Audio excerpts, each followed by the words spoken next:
Bonsoir, un seul titre dans ce journal. Maître Armand Lokeka, analyste politique, propose la révision de la loi organique de la CENI.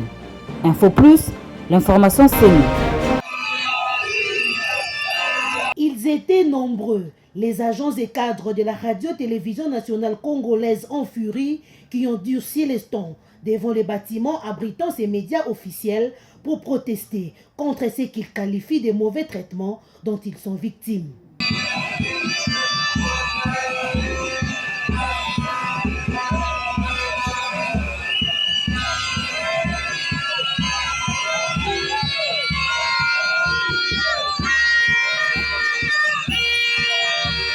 Aussitôt arrivé dans la capitale Kinshasa, après une mission humanitaire dans les provinces de l'Ituri et du Nord Kivu, le ministre de la Communication et Médias a effectué les déplacements de la RTNC pour statuer sur ce mouvement de grève déclenché depuis mardi dernier.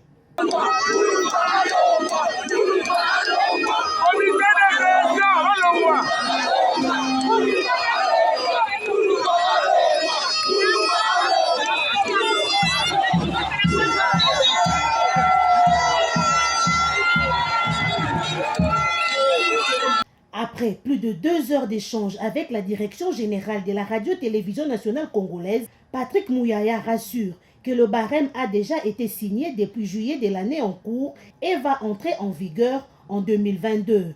Pour le solde, le numéro 1 de la presse congolaise promet d'en parler au président de la République ainsi qu'à son collègue des budgets et celui des finances.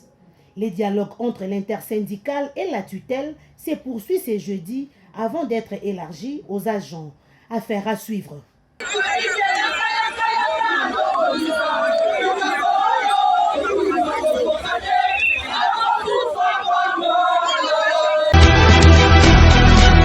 Pas de consensus pour la désignation des animateurs de la CENI. Maître Armand Lokeka propose la révision de la loi organique.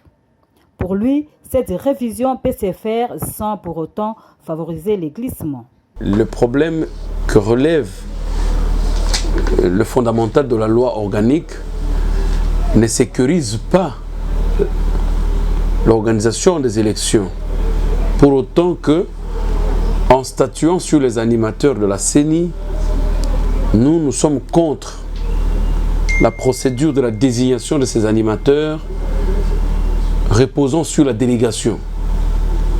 Autant qu'on veut envoyer le délégué des partis politiques, les délégués des confessions religieuses, les délégués de regroupements politiques, nous sommes contre cette procédure. Le principe a été très mal posé. Nous proposons et nous avons déjà proposé, nous demandons que la loi organique soit revue, soit modifiée, pour autant que le principe de la délégation, c'est le principe de dépendance. Et si nous voulons rendre la CENI indépendante, que nous puissions asseoir cette désignation de la plénière par un principe de représentativité des provinces. Donc, nous devons avoir 26 membres au niveau de la CENI qui composent la plénière de la CENI. Pourquoi les gens pensent au glissement au moment où, pour faire cette modification et cette désignation, on peut faire ça dans 3 mois? L'Assemblée nationale va à une allure très rapide, avec célérité sur le traitement des affaires d'état de siège, tel que nous constatons. Pourquoi la situation de la CENI ou de la modification de la loi organique ne peut pas aussi aller avec célérité? On peut le faire à une plénière, quelques dispositions modifiées de la loi, et automatiquement adopter à majorité absolue de la plénière de l'Assemblée nationale. Ça va au Sénat une semaine après, et puis nous avons la loi modifiée. C'est un signal fort que vient de lancer le président de la République, Félix-Antoine Tshisekedi, à travers le ministre des Transports, Voies de Communication et des Désenclavements, Chérubin Okende, dans les vastes programmes de déploiement de bus Transco dans les provinces de la RDC. Après Kinshasa, les couleurs de Transco vont désormais rayonner en province.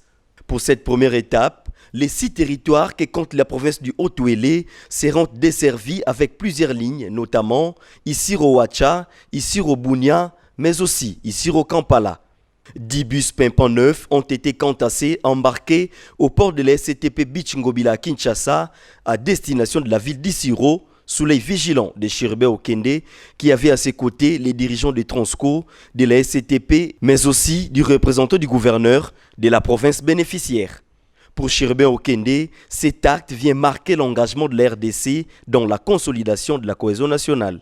Cela va faire ressentir à nos compatriotes de cette province qu'ils appartiennent à une nation unie, forte, grande, qu'est la République démocratique du Congo. C'est aussi un message vis-à-vis de nos voisins. La République démocratique du Congo est résolument engagée dans le processus d'intégration régionale et sous-régionale.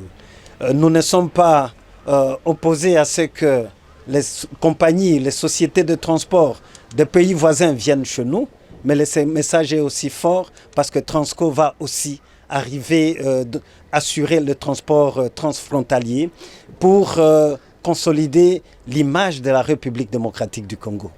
En décidant que la manutention soit assurée par la SCTP, le message est que le gouvernement est résolu à encourager l'acquisition de nouveaux équipements qui pourront permettre à cette grande société de redorer son blason terni. Transco ayant la vocation nationale, son directeur général intérimaire salue cet acte qui entre dans la vision du chef de l'État. Donc c'est une grande satisfaction pour nos grandes familles Transco. C'est un signal fort et un message fort pour toute la nation congolaise. Et pour dire que les autres provinces qui sont restées, sous peu, c'est le drapeau Transco qui va flotter chez eux. La population va se déplacer dans des conditions très bonnes.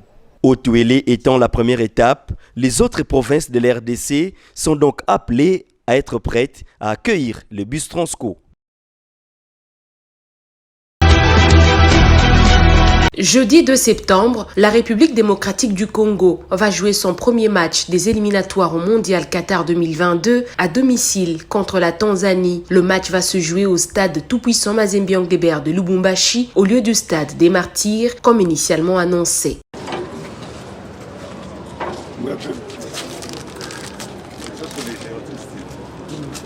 Ici, les travaux vont bon train. Ce mercredi, 7 conteneurs, avec notamment à leur bord le kit complet de la pelouse synthétique dernière génération qui va couvrir l'aire des Jeux du Stade des Martyrs de la Pentecôte de Kinshasa, ont été réceptionnés par le ministre des Sports et Loisirs, Serge Nkonde.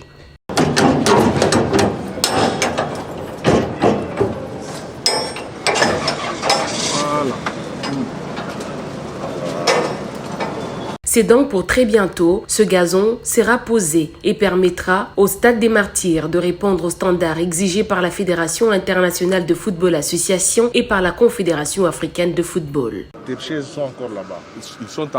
Une partie est encore là-bas, une partie à l'aéroport. Donc dès qu'on libère ceux de l'aéroport, on amène le reste directement. Parce que je ne veux pas entasser les histoires à l'aéroport pour éviter que demain ou après-demain, qu'il y ait des casses ou qu'il y ait des pertes.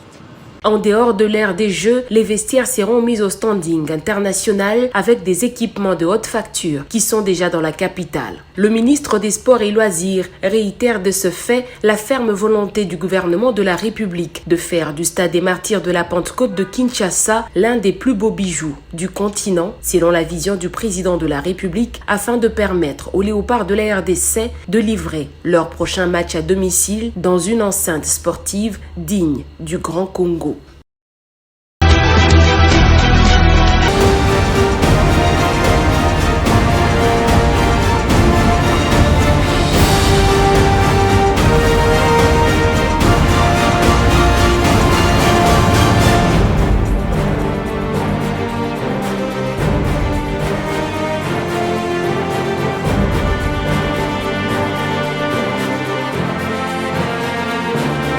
Bonsoir.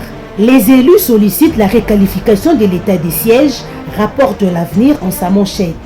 À l'instar du président de la République, renseigne le journal, le Premier ministre est aussi descendu dans les deux provinces concernées par l'état des sièges afin de rendre lui-même compte des efforts fournis, mais aussi des défis à réaliser. À Goma, le premier d'entre les ministres a reçu en audience les députés provinciaux et les activistes de la société civile du Nord Kivu. Les hôtes du Premier ministre poursuit les colonnes, ont comme l'impression que près de 3 mois après, la situation n'a guère changé. Aussi sollicite-t-il du Premier ministre la mise en place urgente des moyens et des hommes dans le programme DDRCS pour encadrer les miliciens qui se sont rendus et les démobiliser, fait savoir le quotidien. Abordant dans le même sens, Actualité.cd fait écho des élus provinciaux du Nord Kivu qui ont proposé à Jean-Michel Samaloukonde la réqualification de l'état des sièges dont les résultats piétinent encore. C'est ainsi qu'ils ont recommandé, poursuit les médias en ligne, la délimitation de l'état des sièges dans les zones les plus affectées par l'insécurité, soit la proclamation de l'état d'urgence sécuritaire avec la nomination d'un chargé d'opération. Grève à la radio nationale congolaise, le ministre Patrick Mouyaya, en sapeur-pompier, titre l'agence congolaise de presse. La consoeur indique que le ministre de la Communication et Médias est intervenu en vue de mettre fin à la grève qui sévit à la télévision nationale. À son arrivée, relate la CP, il a ordonné l'ouverture des grilles aux grévistes avant de réunir les syndicalistes pour une solution concertée. Le ministre a par la suite tenu une réunion avec les directeurs généraux élargie aux directeurs et chefs des services centraux en vue de savoir les mobiles de la grève à la RTNC. Après échange, il a rassuré ses hôtes de la volonté du gouvernement Sama de moderniser cet outil de travail afin de porter au loin l'image de la République démocratique du Congo ainsi que des institutions. Décès de Kyungu Wakumwanza, Internet 7sur7.cd qui informe que la dépouille mortelle était rapatriée dans la nuit de mercredi à Lubumbashi, dans le Haut-Katanga. En réaction, le président du Sénat relayé par K-Infoka révèle que la mort de Gabriel Kyungu Wakumwanza laisse un grand vide dans les microcosmes politiques congolais et plus particulièrement dans l'union sacrée initiée par le président de la République, Félix Antoine Tshisekedi Tshilombo. Ainsi se referment ces kiosques à journaux. Merci de votre attention soutenue. Au revoir.